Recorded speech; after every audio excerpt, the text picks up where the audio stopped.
श्री सद्गुरु चरण कमलेभ्यो नमः। नमो नारायण। प्रिय दर्शकों, स्वागत है आपका हमारे YouTube चैनल कल्याण कर्म पर। आइए ज्योतिष के विषय में आगे बढ़ते हैं और पाठ संख्या 10 की ओर चलते हैं। 9 पाठ आप लोग पढ़ चुके हैं, बहुत कुछ सीख चुके हैं। उम्मीद करते हैं जो भी आपको पढ़ाया गया है आप आसानी से समझ रहे हैं, उसे आसानी से समझ पा रहे हैं और समय भी आपके पास पूरा रहता है कि आप उसे तैयार कर सकें। तो जो भी यदि कोई नया आया है चैनल पर तो उसके लिए हम यही कहेंगे सबसे पहले कि आप क्रमशः पाठ पढ़ें। यह पाठ संख्या 10 है। आप हमारी आईडी में जाकर के हमारे चैनल को सब्सक्राइब करके बेल आइकन दबा दीजिए और हमारी आईडी में जाकर के वहाँ से आप क्रमशः पाठ पढ़ सकते हैं। 1, 2, 3, 4, 5 इस प्रकार क्रमशः पाठ संख्या पढ़ेंगे। आपको ज्योतिष पढ़ने में आसानी रहेगी, आप आसानी से सीख पाएंगे। इसलिए क्रमशः पाठ ही पढ़ें और जो भी पढ़ने बैठते हैं कृपया अपना कॉपी पेन लेकर जरूर बैठे।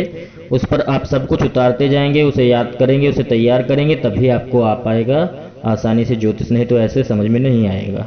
तो उम्मीद करते हैं आपने कॉपी पेन बना रखा होगा, अच्छे से समझ रहे हैं। आइए पाठ संख्या 10 में आगे चलते हैं। पिछले पाठ में हमने आपको नक्षत्रों के चरण के बारे में बताया था। कोई किसी का जन्म होता है तो उसका नाम अक्षर क्या होगा उसके विषय में भी आपको बताया। उसी वीडियो में कमेंट किया था कोई अवनीश पंडित जी थे कि मंगलिक कुंडली में कैसे पता करें। तो आज हम आपको उसी विषय पर वीडियो बनाकर दे रहे हैं। मंगलिक के विषय में बनाएंगे। इसी प्रकार जिन्हें जो भी जानना है वह कमेंट करके हमें बता सकते हैं, हम उन्हीं के विषय पर वीडियो बना देंगे। तो आइए जानते हैं मंगलिक के विषय में। आप देख सकते हैं आपके स्क्रीन पर बाईं ओर चित्र बन के आ रहा है कुंडली का। उसमें जिस जिस भाव में मंगल बैठा है, एक बार ध्यान दीजिए, जो ये जहां मंगल बिठाए हैं वो घर की बात है, राशि की बात नहीं है। जैसे आप देख रहे होंगे लग्न में मंगल लिखा है, चतुर्थ भाव में मंगल लिखा है, सप्तम भाव में मंगल लिखा है, अष्टम भाव में मंगल लिखा है और द्वादश भाव में मंगल लिखा है। ये भाव है, राशि नहीं है। ऐसा नहीं है कि पहली राशि में और चौथी राशि में, 7वीं या 8वीं या 12वीं राशि में। राशि नहीं कहा गया, राशि कोई भी हो सकती है। विशेषतः यह स्थान बताए जा रहे हैं। लग्न भाव, चतुर्थ भाव, सप्तम भाव, अष्टम भाव और द्वादश भाव, ये जो स्थान है यहां पर यदि मंगल बैठा होगा, इनमें से किसी भाव में यदि मंगल बैठा होगा तो कुंडली मंगलिक कही जाएगी, चाहे वर की हो या चाहे कन्या की हो। इसका विशेष उपयोग विवाह आदि में विचार जरूर किया जाता है। मंगलिक कुंडली का ऐसा मानना है कि जिसका भी कुंडली मंगलिक होता है वह, जैसे मान लीजिए किसी लड़की की कुंडली मंगलिक है तो जिसके साथ विवाह होगा उस लड़के का नुकसान है, और जैसे लड़के की कुंडली में यदि मंगलिक है तो लड़की का नुकसान होगा जिसके साथ उसका विवाह होगा।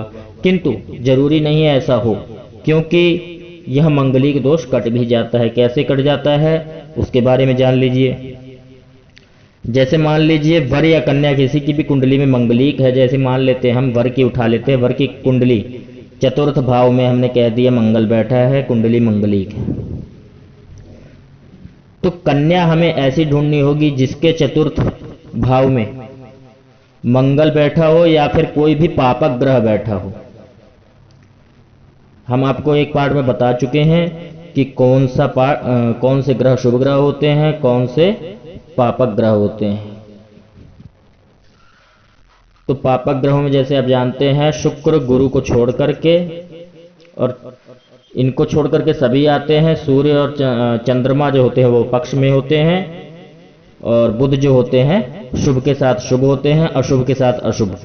तो पापक ग्रह अर्थात चतुर्थ भाव में जैसे लड़के की कुंडली है तो मंगलिक है, तो लड़की की कुंडली में चतुर्थ भाव में या तो मंगल हो या सूर्य हो, मंगल हो, शनि हो, राहु हो या केतु हो, ये पापक ग्रह है। तो ये पापक ग्रह होने से मंगलिक दोष कट जाता है, उसके साथ विवाह किया जा सकता है। ये मंगलिक दोष का नियम है। मंगलिक दोष किसी के भी विवाह आदि में अवश्य विचार करना चाहिए, बिना इसके विचार के विवाह नहीं करना चाहिए। यह अवश्य विचारणीय है मंगलिक दोष प्रत्येक विवाह में। यदि कुंडली लड़की की मंगलिक है तो लड़के भी कुंडली मंगलिक हो तब विवाह करें। यदि लड़की की कुंडली मंगलिक है तो लड़के भी कुंडली मंगलिक होनी चाहिए, या दोनों की मतलब मंगलिक में ही विवाह करिए तभी उचित है। यदि एक की मंगलिक है एक का नहीं है तो या तो पापक ग्रह उसके उसी भाव में बैठे हों। यदि नहीं हो रहा है परिहार तो कन्या की कुंडली यदि मंगलिक है तो वर के लिए नुकसानदायक होगी, और यदि वर का कुंडली मंगलिक है तो कन्या के लिए नुकसानदायक होगी। ऐसा ज्योतिष शास्त्र में माना गया है।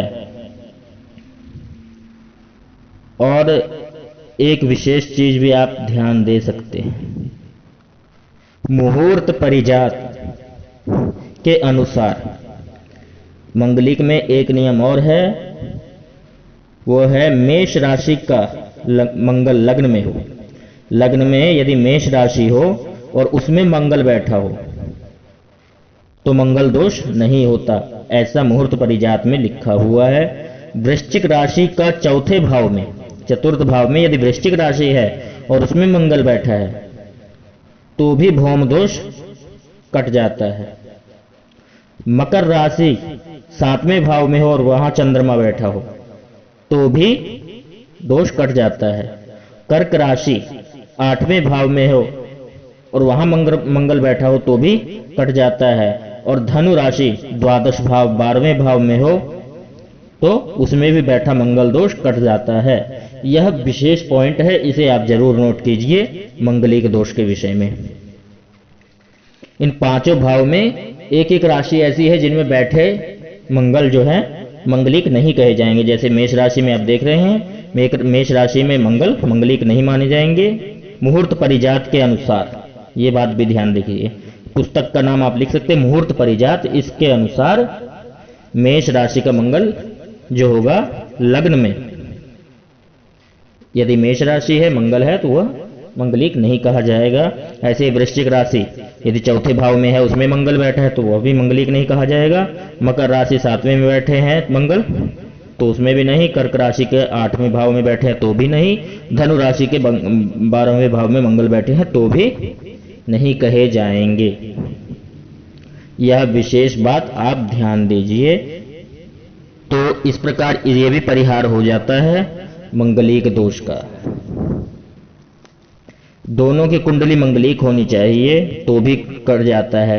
ऐसा भी मानना है कि जैसे मान लीजिए चतुर्थ भाव में बैठा है लड़के की कुंडली या लड़की की कुंडली में, मान लीजिए लड़के की कुंडली में बैठा है चतुर्थ भाव में मंगल, तो अष्टम भाव में बैठ करके यदि लड़की की कुंडली में भी बैठ गए या सप्तम या द्वादश या लग्न में भी बैठ करके यदि मंगलिक बन रहे लड़की की कुंडली तो भी दोष परिहार मान लिया जाता है, हो जाता है।